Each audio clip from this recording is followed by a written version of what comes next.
Hola, hola a todos y bienvenidos de nuevo al canal. Mi nombre es Ana, para los que no me conocéis todavía, y hoy estamos en la preciosa playa del Albir. Son las 9:30 de la mañana, pero el sol está apretando fuertecito y estamos aquí como cada lunes y viernes para compartir con vosotros las últimas noticias desde España. Hoy vamos a hablar sobre las tres noticias principales, como siempre, y es: ¿qué provincia en España lidera ahora mismo, por desgracia, la cantidad de desahucios? Y os vais a sorprender muchísimo, aviso. También sobre el cheque de 200 euros que van a dar a los hogares vulnerables en España y que empiezan desde hoy oficialmente las solicitudes, todo lo que debéis saber sobre ello.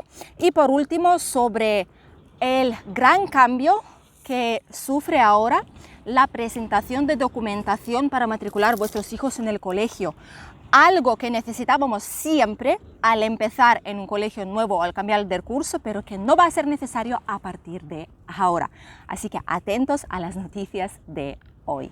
Lo primero de lo que vamos a hablar, como ya os he ido adelantando, es sobre cuál es la provincia de España donde más desahucios hay ahora mismo. Y sorprendentemente, es Alicante, es nuestra provincia de Alicante, la que más desahucios tiene de toda la España entera. No es una buena estadística, no hace buena labor para nuestra comunidad, para nuestra provincia, pero las cosas como son. Se han incrementado los desahucios muchísimo ahora mismo, son más o menos 11 diarios, o sea que al día 11 familias pierden su hogar aquí en nuestra provincia. Y el gran problema es que aunque hay un escudo social, que son las muchísimas medidas supuestamente para ayudar a las familias vulnerables, pero no son suficientes, obviamente, porque al parecer pueden tirarlos de casa aún así, aunque haya un escudo social, aunque haya como stop desahucio, que no se puede desahuciar a las familias mientras que dura esta situación, las familias más vulnerables, pero el juzgado y los jueces al parecer no piensan lo mismo y aún así lo están haciendo. Además, nuestra provincia es la tercera de España donde más se desocupan las viviendas por vía judicial, que tampoco es una buena y bonita estadística para nuestra región.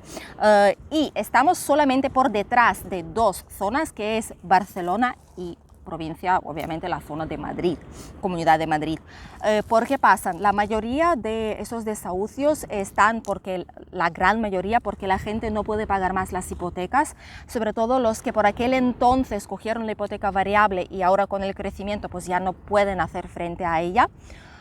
O con hipoteca fija, que han perdido trabajo o están incapacitados y no pueden encontrar ningún trabajo nuevo de lo que sea, y pues están obligados a perder su casa, su hogar. Y la segunda parte son la gente que no puede pagar el alquiler más por diversos motivos, por los que sean, y al final no abandonan el domicilio, sino que solo cuando el juez dicta que tienen que abandonar la orden de desahucio, entonces es cuando se van de casa. Realmente es bastante complicado, son incluso familias con niños menores de edad, son gente que necesita protección, que no tienen muchos recursos, y sé que hubo una familia en Alicante con dos niñas pequeñitas, me parece, o con dos niños, no sé, pero lo importante es que les han desahuciado y estaban esperando una vivienda social por parte del ayuntamiento, pero como hay pocas viviendas sociales y la burocracia es tremenda, es mundialmente conocida la burocracia de España, han tardado tanto que todavía no se lo han dado, les han metido en una pensión para vivir los 3 días y después no se sabe qué va a pasar con ellos. Obviamente no se van a quedar en la calle, me imagino, pero esto tarda muchísimo, y sobre todo las familias más vulnerables, por desgracia, son las que sufren y las que están obligados a estar con los dos niños, que de repente ven como sus padres ellos mismos se quedan en la calle. No sé, yo creo que el gobierno intenta construir más viviendas de protección social, más viviendas para familias vulnerables, pero hasta que eso pase, seguimos teniendo 11 desahucios diarios en el país. Y si la gente no llega para pagar la hipoteca o para pagar el alquiler, entonces obviamente hay un problema aquí, hay que buscar soluciones, cambiar algo, porque la situación no es tan buena en el país como puede parecer. Obviamente puede ser mejor que algunos otros países, pero aún así no es perfecta, desde luego. Y la segunda noticia que quiero compartir con vosotros, si me dejan las gaviotas porque no paran de hablar ahí detrás, es sobre el famoso cheque de 200 euros para los hogares vulnerables que empieza desde hoy mismo, desde hoy viernes se puede solicitar oficialmente en las páginas oficiales del Ministerio del Gobierno. Pero lo más importante de este cheque, lo más curioso, os lo contaré ahora enseguida. Se supone que es para las personas vulnerables con menos recursos de hasta 14.000 euros anuales, para desempleados, para autónomos y también para la gente que son desempleados con rentas bajas, ¿de acuerdo? En este caso, menos de 14.000 euros. Y si convivís con una persona y estáis casados, entonces se coge toda la unidad familiar. Lo más curioso de todo esto es que la gente que cobra el ingreso mínimo vital o pensión general o en régimen especial no pueden acogerse a este bono de 200 euros, a esta ayuda de 200 euros. Por algún motivo el gobierno ha pensado que los que cobran 460 euros no lo necesitan. No lo sé. Esta es la idea del gobierno, es como lo han dicho y es muy sorprendente porque si un trabajador gana 500 euros puede acogerse a la ayuda, pero si un desempleado tiene el ingreso mínimo vital no puede coger ese dinero. No sé, no lo han pensado bastante bien, yo creo, esa ayuda, aunque es bueno, pero lo que han dicho también es que aparte de tener esas rentas menores de 14.000 euros anuales, también tiene que residir legalmente, oficialmente en España y residir el tiempo completo, o sea, no vivir en extranjero y aquí, y ahí, vivir en España de forma legal. Y residir de forma legal, estar empadronados y todo ello. Aparte de eso, lo que han dicho es que se cobrará en septiembre.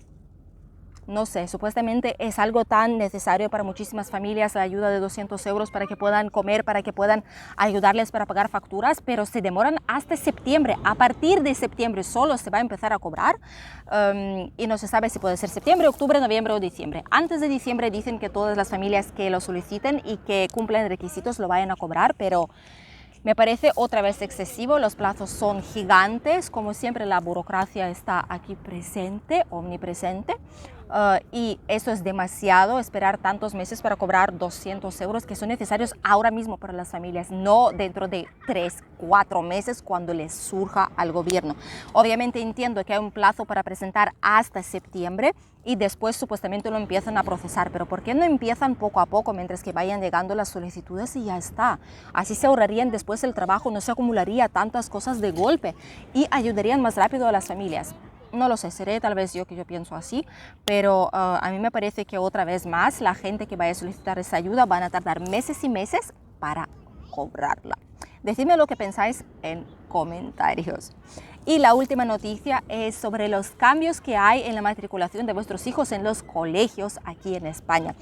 Antes, cuando vuestro hijo cambiaba de curso, cuando teníais que matricular a vuestro hijo a un centro educativo nuevo, entre toda la documentación que os pedían, también pedían el certificado médico, el informe médico donde el médico ponía que vuestro hijo no tiene ninguna enfermedad o si la tiene cuál es y si está vacunado o no completamente.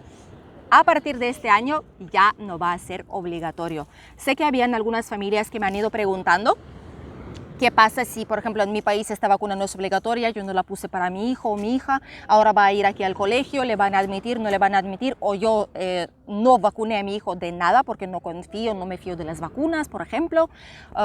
¿Qué va a pasar? ¿No lo van a admitir en el colegio por ese motivo? Pues ahora ya no os tenéis que preocupar por ello. Dicen que supuestamente este informe no sirve para nada porque ya de por sí, si el niño tiene algún problema de salud, los papás lo comunican al centro educativo y todo lo demás no sirve de nada porque las vacunas es asunto de cada padre y su propio hijo, si quieren o no quieren utilizar las vacunas y todo lo demás como que ya no lo ven necesario. Así que desde este año el certificado médico deja de ser obligatorio para presentarlo en el colegio. Por lo tanto, muchísimos de vosotros que teníais esta preocupación, ya lo tenéis más fácil, lo tenéis resuelto, no va a hacer falta presentar ningún papel. Además, esto fue un gran problema, sobre todo para aquellos que todavía no tenían documentación, no tenían todavía seguridad social, el número SIP y obviamente no podían acudir al médico o si no, por ejemplo, ir al médico privado costaba muchísimo dinero para emitir ese informe y hacer una evaluación de la salud y no se lo podían permitir. Así que ahora va a ser todo muchísimo más fácil.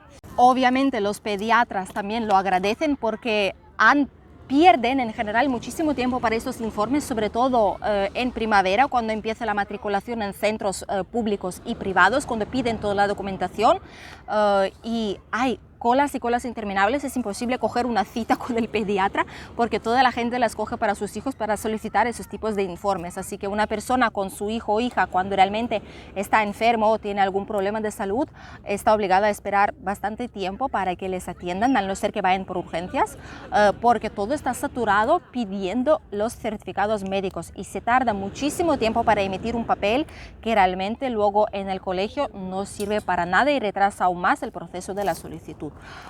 Así que médicos están contentos, los papás están contentos. Decidme lo que pensáis vosotros al respecto, si en vuestro país, por ejemplo, se pide ese tipo de certificado o no. Aquí cuando pasáis, por ejemplo, del primero de primaria al segundo, al tercero, cuando seguís los años escolares subiendo, no hace falta el certificado médico. Normalmente solo se pide cuando cambiáis de centro de enseñanza, entonces sí que lo pedían antes, pero ahora ya no va a ser el caso. Por cierto, importante matiz, van a empezar por infantil y primaria, por lo tanto, pasando a infantil y empezando en la primaria, no va a hacer falta ese tipo de certificados. No dicen nada sobre secundaria y bachillerato, por lo tanto, todavía no sé cómo está el tema, no lo han comunicado, pero me imagino que si dicen que solo es infantil y primaria, para secundaria todavía hará falta un certificado. O puede ser que ya no lo pida el centro escolar donde vayáis a matricular a vuestros hijos, porque secundaria todavía se considera educación obligatoria aquí en España, es primaria y secundaria, así que se supone que deberían ir por igual, pero de momento solo lo han comunicado para infantil y primaria. Me imagino que querrán ver cómo va, si realmente agiliza el trabajo de centros educativos y si mejora, desatura, digamos, el trabajo de los pediatras en centros de salud y en consultas, y si realmente es mejor, entonces lo eliminarán para todo el mundo. Pero yo creo que al verlo como está pasando, seguramente los centros de educación aquí en España no van a pedirlo ni siquiera para secundario o para bachillerato, porque si no se pide para pequeños, porque sí va a pedir para mayores. Es una gran tontería. Decidme lo que pensáis aquí en comentarios. En general, la situación aquí en el país está igual que antes, los precios siguen subiendo, la gasolina y el diésel están subiendo.